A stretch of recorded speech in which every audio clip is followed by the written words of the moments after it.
बड़ी तीज की कहानी। नंबर 1। एक साहूकार था, उसके 7 बेटे थे।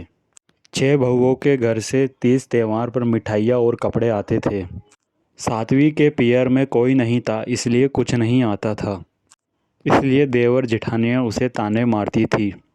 एक बार बड़ी तीज पर 6 बहुओं के पीर से सातू के पिंडे और लड्डू आए, कपड़े साड़ियाँ आई। सब बहुएं 7वीं को दिखाकर ताने मारने लगी। तब वह बहुत उदास हो गई और मन में सोची, आज मेरे पियर में भी कोई होता तो मेरी भी सब चीज़ें आती। यह देखकर उसका पति बोला, तू चिंता मत कर, मैं तेरे लिए सातू और साड़ी लाऊंगा। वह बाजार गया। एक महाजन अपनी दुकान बंद कर रहा था। वह चुपके से दुकान के अंदर घुस गया। थोड़ी रात होने के बाद उसने फुटाने की दाल पीसी, शक्कर पीसी, घी लेकर एक सत्तू बनाया। दुकान में खड़बर की आवाज़ सुनकर लोग महाजन के घर गए। उसको जगाकर बोले, तुम्हारी दुकान पर चोर घुसा है। महाजन भागा भागा आया और दुकान का ताला खोला।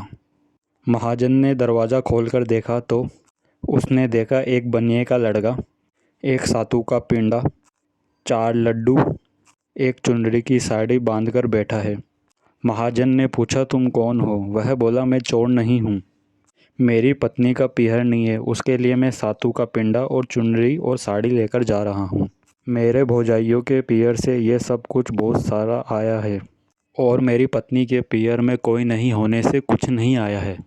वह बहुत उदास है, इसलिए मैं चोरी करने आया हूँ। महाजन उसे बोला, अब तुम घर जाओ, आज से तुम्हारी पत्नी मेरी धर्म की बहन है। उस दिन के बाद किसी के पीहर से कोई नहीं आवे तो इस दिन के लिए घर में बना लेते हैं, हे तीज माता, उसको पीहर दिए वैसा सबको देना।